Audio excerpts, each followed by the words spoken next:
What's up, everybody? My name is Scott Waters. Welcome to No Life Till Metal. It's time for another big edition of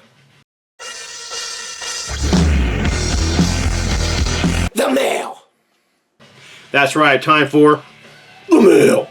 This edition of The Mail is brought to you by my good friend Kevin Colehouse, or Metal Wargod 65 on YouTube. He is a VC YouTuber as well, so check out his channel. I will leave a link below to his channel, but he sent me this nice big box right here, which I will be opening. It's got a sticker on it that says, if you can see right there, Fragile. So I think these are all probably Italian pressings. And then the box itself has actually been back and forth between the two of us several times because it's a fantastic double thick box. So we send vinyl back and forth all the time to each other.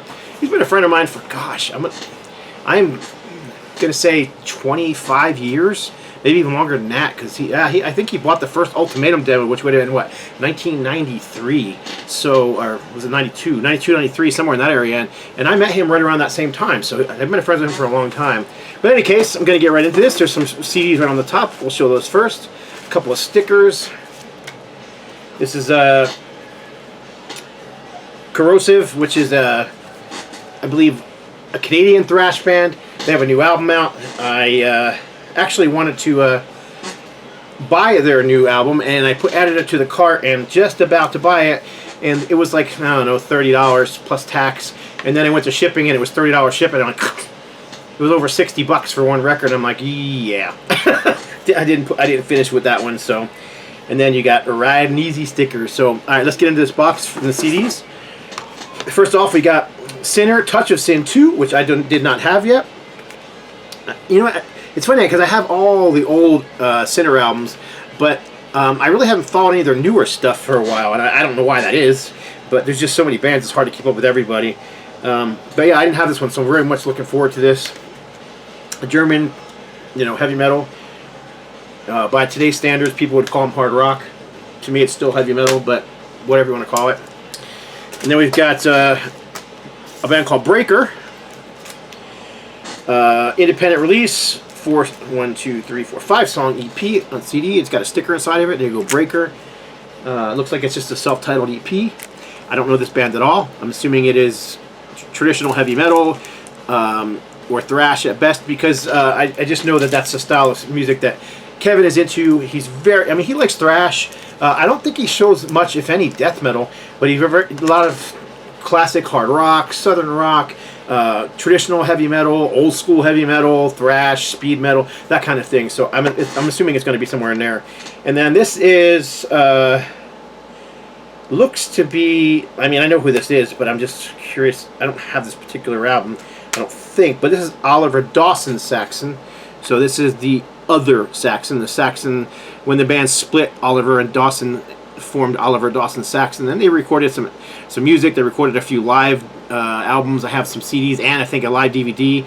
Of course, it's just hard to accept Saxon without Biff Byford on vocals. But regardless, some cool stuff on here. This looks to be all. Yeah, this might be a new album, because this is all songs I don't recognize. Chemical Romance, Motorbike, Whipping Boy, No Way Out, Just Another Suicide, Cinternet, Ghost, Nevada Beach, Screaming Eagles, World's Gone Crazy, Helen Helinsky, Nursery Crimes. Engineered by Paul O'Neill. So there you go.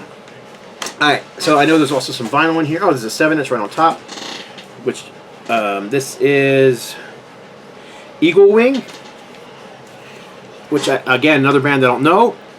When it comes to like the new bands coming out and like the new wave of traditional heavy metal, this guy knows his stuff, man. He's just got tons of it. All these obscure underground bands. He just shows some of the best stuff out there.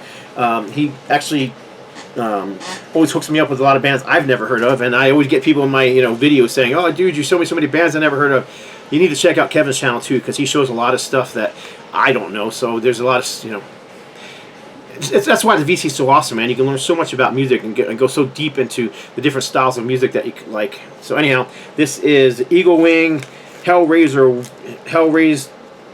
Wild, and the song Eagle Wing. So it's a self-titled song. And this is from 2023 on Jawbreaker Records.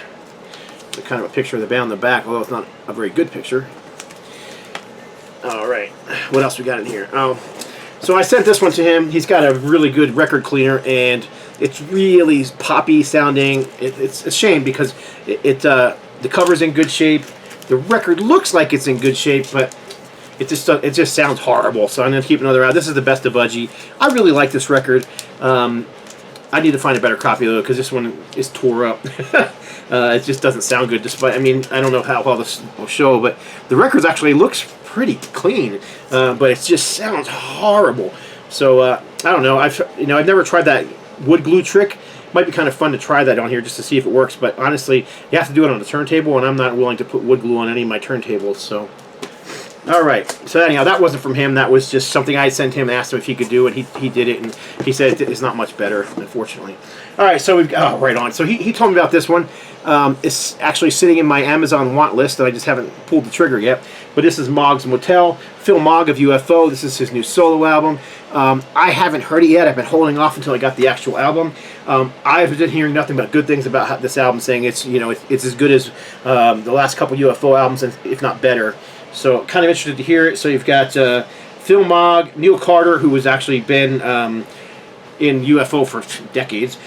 He plays keyboards, guitars, vocals, and flute. Joe Lazarus on drums, Tommy Gentry on guitars, Tony Newton bass and guitars, and of course Phil Mogg on vocals. So anyhow, looking forward to checking this out. A lot of people are saying this is one of the best albums of 2024. So if you know this album, kind of curious what you think about it. Mogs Motel, Phil Mogg of UFO fame. This is cool. I love this band, so very nice. This is Blue Oyster Cult's 50th anniversary live in New York City, first night. So it is supposed, I think it's a complete show. It is a 3-disc set, so 3 albums. Yeah, this is fantastic. So I'm looking forward to spinning this. When was this? Was the year 50th anniversary of live in New York City, recorded in Sony Hall 2022. So there you go. So what they play, and I gotta say that there's so much space on the back of this thing. Why is the type gotta be itty bitty little 6-point type? Drives me up a freaking wall. If I had a little more light in here, it'd be easier to read. But gosh, I just can't read it. It's just. Oh, wait a minute. I'm on the land, but I ain't no sheep. Then came the last days of May. Stairway to the stars. Before the kiss, a recap. Screams. She's as beautiful as a foot. Cities on flame with rock and roll. Workshop at the telescopes. Redeemed. Doctor music. Burning for you. Train true. Tainted Blood, Harvest Moon, Dancing in the Ruins, The Vigil, Career of Evil, Box in the Head, Godzilla, Don't Fear the Reaper, In Thee, That Was Me, and Hot Rails to Hell. So that's your track listing. Like I said, it's a 3 LP set, and it looks like it's like just a wide spine. Yep, that's what it is. It's just a super thick, wide spine. It's got 3 albums in it, and this is still sealed, so it's not even opened yet. Alright, next up, freaking fantastic band. And I have some of this band's stuff on vinyl, but this is one I didn't have, and he had an extra copy, and he hooked me up. Dream Evil Dragon Slayer. Fantastic. Matter of fact, one of the labels I'm working for is actually going to be doing a reissue of a couple Dream Evil albums in the near future, so I'm looking forward to working on those. But this was actually, I believe, their first album, and just great, power metal, whatever you want to call it. Heavy metal, sort of melodic, but fantastic guitar solos in there. And that might be it. Yeah, that's it. Box is empty. So that's my package from the Metal Wargod. Please check his channel. I will do my best to remember to put a link below so you can check out his channel. But let me know what you think of these CDs and records that I pulled out. Specifically, I'm curious what everybody thinks of the new Mogs Motel, excuse me. And that's it. God bless. Stay strong.